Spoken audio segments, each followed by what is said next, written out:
message sa mga Scorpio. Today, Scorpio, kumusta na kayo guys? I need message for Scorpio today.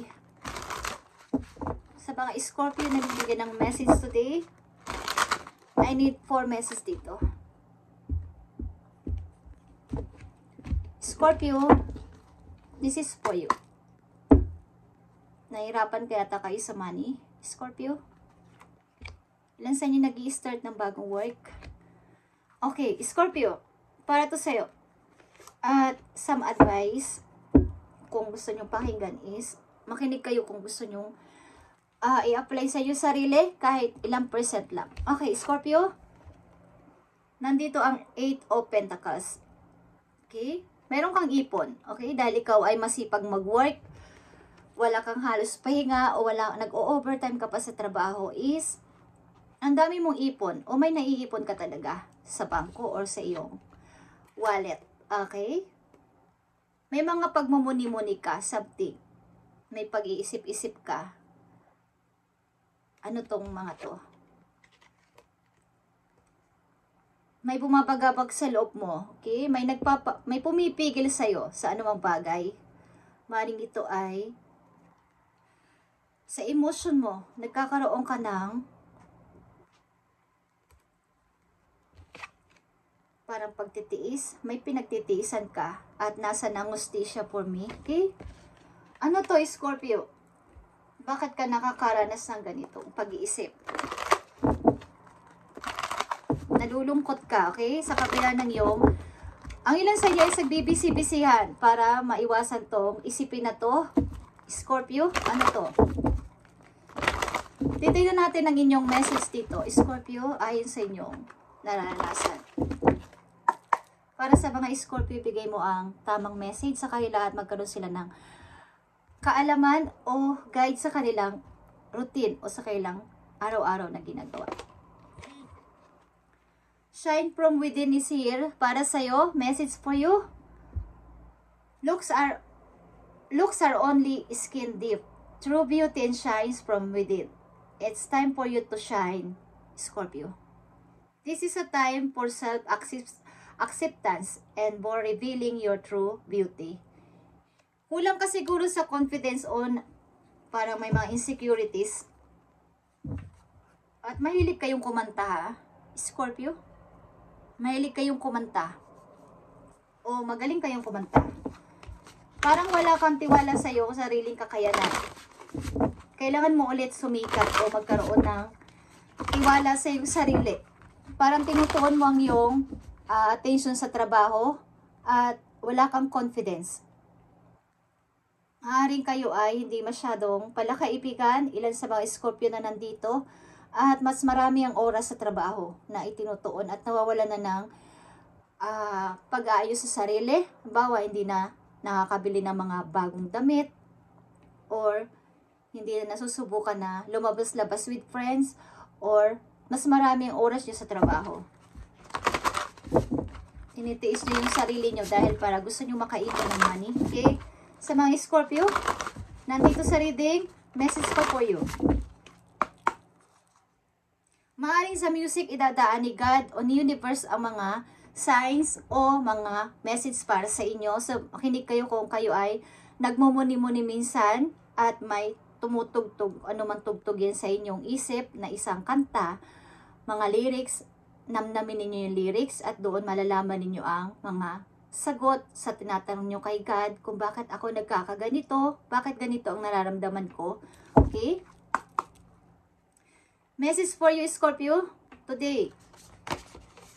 Nandito ang raindrops. Okay? Alam nyo ba yung kantang Raindrops? Raindrops falling on my head. Okay? Kasasabi ko lang. Okay. Take a chance on them. Mukhang may nagkasala sa inyo o may nagkamali sa inyo o may gumawa ng kasalanan sa inyo at kailangan ninyong magpatawad siguro or kailangan nyong kausapin muli ang tao na to. Ito man ay lovers nyo, asawa nyo, naging asawa nyo o kaibigan ninyo na matalik is kailangan ninyo ulit mag-usap ng heart to heart para mawala itong mga sakit na nararamdaman mo na to o pag hinagpis mo o pagmumuni-muni mo. At pananatili mong tahimik at wala nang gana. Pag sa passion, naboboring ka. Okay, sa ilang Scorpio na nandito sa reading, may kaugnayan ng ulan sa iyong buhay o sa sitwasyon mo. May nangyaring hindi maganda o malungkot sa iyo. At naaalala mo to kapag umuulan. Okay? At pag umuulan siguro, nakakaramdam ka ng kalungkutan o naiiyak ka. Okay, Scorpio? Yung kantang Raindrops. Raindrops ba ang title? Old song yun, guys. Okay. Tingnan natin ang mga messages pa po yun. Ito ay para sa iyong career o sa iyong sitwasyon. Ito ay pagdadoubt sa two situation. Pag-iisip. Ano ba ang papanimbangan ko dito? About ito sa balance. Guys, about sa iyong pagpapasensya din sa mga tao na to o sa tao na to. At maaaring ilan din sa inyo ay na-involve sa hiwalayan at nagkaroon dito ng hindi magandang pagtatapos. Okay? Kailangan dito ng pag-uusap kung gusto nyo lang para mawala itong inyong mga nararamdaman na ganito. Mukhang naaapektuhan ng inyong emosyon, Scorpio. At maaaring may nagkamali sa iyo o nagkasala o gumawa ng kasalanan na mabigat at naapektuhan ka at tinutuon mo ang pansin mo sa trabaho mo ngayon at nahihirapan ka din sa iyong sarili. Okay? Tingnan natin ang message pa po yung Scorpio. Nandito ang Gates of Triumph para sa iyo, Scorpio. Success expand in your life. Sa kabila nito is talaga naman nagsasucess ka sa iyong ginagawa o magtatagumpay ka sa iyong trabaho o maaaring nagbubukas ang maraming opportunity sa iyo sa mga darating na araw o buwan. Okay, guys? May magbubukas na opportunity para sa iyo o mga trabaho. Scorpio, maaari din na may papalitan kang magre-relocate ang ilan sa inyo dito at lilipat ng bagong lugar para makalimot. Scorpio, time. Ito yung tamang time to shine again. Kailangan mong makabangon ulit at malaman na kailangan mo namang kumbaga, hindi lang trabaho. Kailangan ko din ng makita yung sarili ko na umaayos, makapag-move on ng tuluyan. Okay? Ano man tong dinadanas mo sa ngayon is maaaring naapekto ng yung emotion. Para sa mga Scorpio, bigay mo ang message dito. Dalawang message dito for Scorpio. Yan, nakikita nyo ang the moon. Nanatili kang tahimik. Hindi ko alam kung may nangungulit sa inyo night and day, Scorpio, or vice versa, but tahimik ka lang at ayaw mo magsalita. Ayaw mo magsalita muna. Nandito ang Knight of Pentacles. Plan to move talaga, plan to relocate, paghanap ng ibang trabaho sa ibang lugar at iniisip mo to talaga para sa iyo sarili. Okay? Para sa iyo, marami kang katanungan like I said, and marami kang pinagtitiisan sa ilang Scorpio na nandito, is apektado ang iyong emotion at marami kang iniisip na nagkakaedad na rin ako at nagkakaroon na ako ng pag-isip-isip about sa aking sarili ko, paano ako pagtanda ko. Okay? So, yung panatilihin na ganyan ang inyong nararanasan, Scorpio, intindihin ninyo yung sarili, tingnan kung kayo ay nakakalimot ng alagaan ng inyong sarili dahil sa pagkabisihan nyo sa trabaho, is mag-relax-relax naman kayo pamisa-misan. Mukhang pinipilit nyo na makarami ng ipon para sa inyo rin pagtanda. At meron kayong plano na ko alam, maliit lang na step ito, but plano nyo rin sana someday makapag-start ng bagong negosyo or plan ko rin maghanap ng trabaho sa ibang lugar. Mayroon kayong inisip na ganito. But may magbubukas ng opportunity dito, guys. Gates of Triumph is here para sa iyo. At maaaring pag-alis mo na yung lugar is mas lalago ka sa ibang place kaysa dito sa lugar mo dati. Sa yung lugar sa kasalukuyan is mas mag-o-okay ka sa ibang sa ibang mong pupuntahan. Okay, Scorpio? Payo pa sa'yo dito. Payo sa'yo. Advice para sa'yo na may kinalaman sa iyong sitwasyon. Thank you, Spirit. Para sa mga Scorpio. Okay, nandito ang butterfly. Guys, katulad ng isang butterfly, kailangan mong mag-transform. Ito ay transformation, changes. At katulad ng sabi kong pagre-relocate, tuloy ang pag-move on at pagpapalit mo ng iyong old skin. Literal na old skin, hindi. Yung iyong old na pinagmulan, old na experience, kailangan mong mabago. Kailangan mo ng mga bagong tao sa iyong buhay, Scorpio. Pay attention to the areas in your life or personality that are in need or provide profound change or transformation. You are about to enter a phase of expansion and growth which will be highly beneficial for your future. Okay? For your future. Beneficial for your future. Kailangan mong bigyan ng atensyon ang sarili mo na ikaw ay kailangan namang mabago ang style, mabago ang mga ginagawa sa buhay para sa iyong, kumbaga, para ma-expand pa, mapalago pa ang iyong kaalaman. Bawa, pinupus ka ng kapalaran na lumipat ng bahay, lumipat ng tirahan, lumipat ng trabaho, lumipat para talaga makamove on dito sa old cycle na to na pinagmulan mo is gawin mo, okay? Kung sakasakaling gusto mo is gawin mo, Scorpio, sapagkat kailangan mo ng bagong area, kailangan mo ng bagong mga tao sa buhay mo, yung bagong hangin din, okay? Masyado ng toxic ang paligid, masyado ng nakakasuffocate, parang ganyan. Naririnig ko. Nadidrain na ako dito. Gusto ko ng bagong lugar, bagong mga tao, para makahinga ako, para hindi na ako makahinga dito. So marami kang plano at kailangan mo tong gawin para sa iyong personality.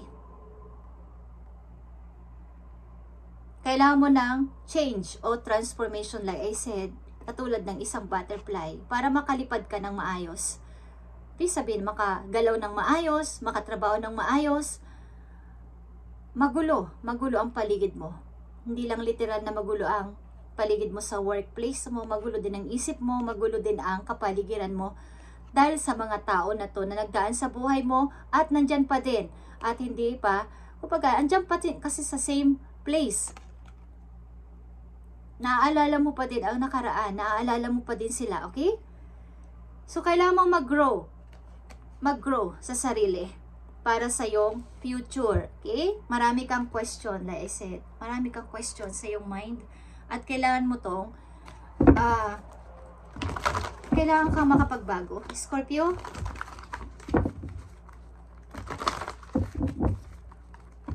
Nawawalan ka na din ng passion. Ilan sa Scorpio na nandito? Tama na din ganitong damit ko, tama na itong ganito, hindi na ako magme-makeup. Kung babae kayo, hindi na ako mag-aayos ng buhok, hindi na ako bibili ng mga, kunwari, kahit naman lang treat nyo sa sarili nyo, hindi na kayo bumibili. Ipon lang kayo ng ipon ng pera. Hindi naman masama mag-ipon ng money, guys. Kailangan din ng pag-treat o pagbibigay ng gift sa sarili dahil kayo ang nagtatrabaho, kayo ang naghihirap. Kumbaga, yung katulad ng example, yung ating paa, yun ang ating pinaglalakad sa araw-araw, maghapon mula umaga hanggang hapon, is i-treat natin siya, okay? Magpa-spa tayo, okay? Kahit once a month. Baga, mayroon yung kaugnayan sa inyong personality at mayroon ding sa inyong health. Okay, guys? Para sa mga Scorpio, tingnan natin pa ang inyong mga advice o message para sa inyo. Okay, Scorpio, andito ang 8 of Michael is 8 of Sword. Talagang ikaw ang nahihirapan sa iyong kasalukuyan. At nakikita mo ang mga gate dito na nagbubukas para sa iyo. 2 gate ang nagbubukas para sa iyo, but hindi mo nakikita na clear. Baga, hindi mo nakikita sapagkat andito ka sa mga isipin na to at sa mga old na cycle na to na nagdaan o nandyan pa sa iyo. kapaligiran. Magulo ang paligid mo. Okay? You can be free, Scorpio. Make a courageous choice to change your situation. Not seeing things clearly. Hindi mo nakikita na may mga magagandang nag-aabang sa'yo doon sa ibang lugar, sa ibang trabaho, sa ibang mga tao makikilala mo. Hindi mo nakikita. So kapag napanood mo at narinig mo ang message na to, Scorpio, ay ito yung tamang time to change your location, change your job kung kinakailangan, at change ang mga taong old sa buhay mo at kailangan mo ng pagbabago. Kung sakasakali, kailangan mo tong gawin para sa iyong sarili. Okay? Hindi to para sa iba, para to sa iyong sarili, sapagkat nag-iisip ka din about kung ano yung purpose ko dito sa mundo. Ano ba talaga nangyari sa akin? Bakit ako nagkaganito? At ano na ang mangyayari pa sa hinaharap para sa akin? So marami kang question. So, ang dami ditong gates na mag-o-open ng opportunity sa malayong lugar. Okay? Mga gate na nag-o-open o mag-o-open sa'yo ng opportunity sa ibang lugar. At ito ay iyong puntahan, i-grab mo at i-try kung kinakailangan. Kung ito yung inyong sitwasyon. At kailangan mo dito ng changes, katulad ng isang butterfly, para ikaw ay makalipad ng maayos, ng kumbaga, wala kang iniintindi na baga pag nagpalit ng pakpak ang isang butterfly, talagang maganda siya. Okay? At dumadapo siya kung saan-saan ang mga butterfly. Ibig sabihin, pwede kang pumunta ng iba't ibang lugar. Marami kang potential pa sa ganitong paraan, Scorpio, na hindi mo nakikita. Not seeing things clearly. Okay? At change your situation. Palitan mo ang routine mo, palitan mo mga ginagawa mo, strategy mo sa buhay, pananalita mo, style mo, looks mo, sapagkat nakakalimot ka na mag-ayos. Nakikita ko dito, nakakalimot ka na mag-ayos at mag-focus sa iyong sarili. Tingnan ang iyong sarili, ano na ba ang nangyayari sa akin? Nakakapag-ayos-ayos pa ba ako sa sobra kong busy? Pagtapos na guys ang isang situation is, wag nang isip-isipin pa. Wag nang mag-looking back. Pwede namang lingunin, wag lang bumalik. Okay? Pwedeng lingunin lang at sabay pumaling na ulit sa unahan at padiretso ang lakad. Mahirap man tong gawin sa mga nasa sitwasyon, but kakayanin nyo to guys. At pag ito ay nagawa ninyo, magiging maayos ang inyong buhay. Okay? Hindi naman madalian, step by step. Okay? Pakunti-kunti, nakalimutan ang nakaraan, sapagkat yan ay past na talaga. Ang past ay nagtuturo at nagbibigay sa atin ng experience para tayo ay mag-grow papunta sa hinaharap natin. Yan ay isang paraan ni God para tayo ay lumakas pa at maging matatag sa mga darating pang pagsubok, sapagkat ang buhay dito sa mundo ay puro pagsubok yan, guys. At walang perfect. Okay, tingnan natin at silipin natin ang inyong pag-ibig, Scorpio. Okay, siguro kaya ka nagdadalawang isip o kanito ang inyong nararamdaman is may taong gustong bumalik sa inyong buhay. Someone from your past will be returning to your life soon. Okay, may gustong bumalik na tao sa inyong buhay. Kaya kayo ay nahihirapang mag-decide o nahihirapan dito na makamove on. So, pakiramdaman ninyo ang inyong puso at isip kung bababalikin ko ba ang tao na to sa buhay ko o tuluyan na ako mag-move on. Ano ba ang ginawa sa akin ng tao na to? Nandito yung look in a book. Okay? Kung kayo ay may diary o diary nyo sa utak nyo o sa puso ninyo ang ginawa sa iyo ng tao na to is buklatin ninyo o isip-isipin nyo, i-rewind nyo ulit. Okay? I-remind nyo ulit ang ginawa sa iyo ng tao na to at pakiramdaman ninyo, ibalanse ninyo yung nararamdaman ng inyong puso at isip kung sino ang mananalo dito. At this time, kailangan nyo maging practical sa pagde-decide. Mula na sa isip, papunta sa puso. Okay? Kung kayo ay sobrang nasaktan sa tao na to, bakit nyo pababalikan? Okay? Kailangan nyo ng bagong tao, bagong mga makakahalubilo, at bago din ikaw, Scorpio, sa buhay mo. Kung pababalikin mo pa ang tao na to at gusto mo, walang magagawa. Pero kailangan mo ditong tiisin ang mga nangyari dati kung mauulit ito pa dati. mauulit pa to. Pwede namang maging magkaibigan ang mga naghiwalay. Okay? Ang maganda lang dito ay tingnan mo muna at patunayan mo sa sarili mo kung ano pa ang mga dapat mo pang kayang gawin kahit wala siya o nandyan man siya. Okay? Yung hindi ka kukontrolin at hindi ka madidrain sa sarili mong energy. Okay? Isang message dito for Scorpio. Kaya ka siguro nagugulan sa two situation because may taong gustong bumalik sa'yo. But, andito ang mga opportunity for you. Mga gates na magbubukas sa iyong mga opportunity. Bagong mga opportunity. But, nasa sa'yo yan kung ano ang gagawin mo. At, yeah, nakikita mo ang the chariot.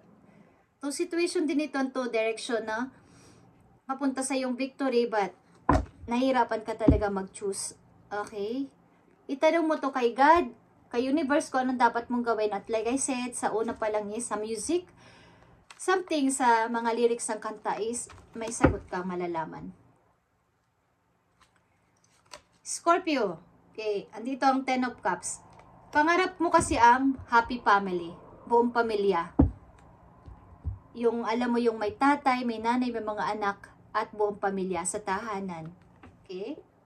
Ito yung pangarap mo na mabuo ulit ang iyong family o magkaroon ka ng masayang pamilya. Siguro, so nag-iisip ka ng ganito. Okay? Nag-iisip kang paano ko to gagawin? Magmumove on na ba ako ng tuluyan o pababalikin ko ang tao na to sa buhay ko? Okay? Isipin mo yan at pag naguguluhan kay Scorpio, tanong mo kay God at masasagot yan. Okay? Direct message. Papunta kay God. Personal relationship kay God. Itanong mo sa sarili mo, panalangin. Okay? Thank you and God bless Scorpio and sana maging maayos ang inyong pagdedesisyon dito at ayusin din ang sarili, hindi lang sa pagtatrabaho, ayusin din ang inyong sarili, mag-ayos, ibalik ang dating ikaw na masikla at nag-aayos ng sarili, okay? Hindi lang sa trabaho. Kailangan nyo rin i-treat ang inyong sarili sapagkat kayo ang nagtatrabaho talaga. So, kailangan ninyong pagandahin, ayusin, mag-ayos ng sarili. Okay? Thank you and God bless you, Scorpio.